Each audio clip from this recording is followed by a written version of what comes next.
Owning a home can be one of the best investments you can make, but whether you're buying or selling, those legal documents can pretty much just make you go crazy.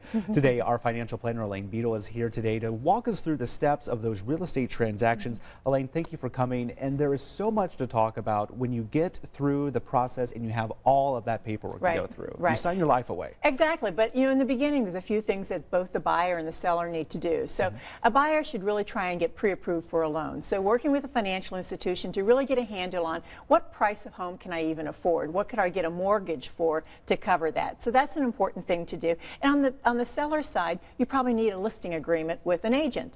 And so the listing agreement has lots of information that you need to be knowledgeable of. You know, the commission that you'll pay, which is going to be 5 to 7%. How long the contract is going to go, 3, 6, or 9 months is normal. And if there's going to be any exclusivity, in other words, is the agent, no matter who brings you the buyer, going to get paid, or did you have someone you talked to ahead of time that you'd like to exclude from that commission payment? So you need to look at those things. And you can have a lot of back and forth when it comes just to trying to nail down, like you mentioned, a price. Right. So the first thing the buyer's going to do is have a contract, a sales contract that they're going to present to the seller, and there you're going to say, here's the price I'm willing to pay, and then all your other wants. You know, I'd like to also include the appliances. I want you to remove this old swing set from the property. Those kinds of things will go in there. In addition, you would put a pre-approval letter. So if you've already been approved for a mortgage, get that letter in there to tell the seller you're pretty serious. And then you may also include an escrow check. And then from the seller's position, they're going to get that, they're going to review it, and then they're either going to negotiate and counter back with you or accept your offer. And you have so much going on when it comes to the price, and then a lot of times you think that you're ready to go, you're ready to close, but that may not always be the case. Right. You know, you need to do an inspection report because that's real important, because we want to make our sales contract initially contingent on an inspection report, because that's what's going to tell you if there's anything hidden you didn't know. That's an opportunity for the buyer to go back and say to the seller, okay, fix this or reduce the price. Or if you don't, that's the time when you can back out as a buyer and get your escrow money back.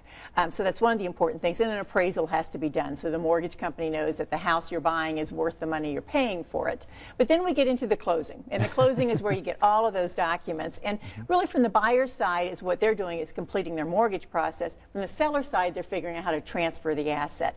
And so you're going to have a loan note if you're the buyer and a mortgage. So the loan note says, here's how much I'm borrowing, the interest rate. The mortgage is where you're actually signing the property over as collateral to the bank for that mortgage, and they have the right to take that back if you don't meet the loan requirements. So that's important. Proof of insurance, truth in lending document, which discloses all that about your loan, will be given to you as well. And then there'll be something called the HUD-1 settlement agreement, and that's where you basically see from the buyer's side and the seller's side who gets what money, who owes what, all the debits and the credits are there to see how's this transaction work out.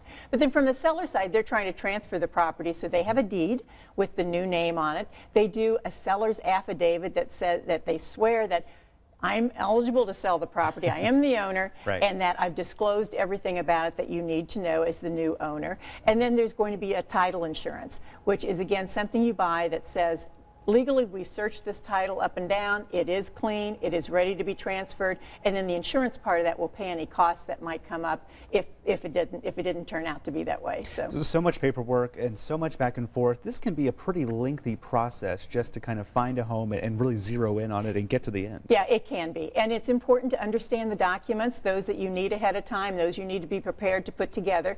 And it's important that when you sign it, you understand them all as well. So it can take a while. Elaine Beadle, thank you so much for joining us this noon. Some great information as we enter spring and a lot of people think about buying a home for a change.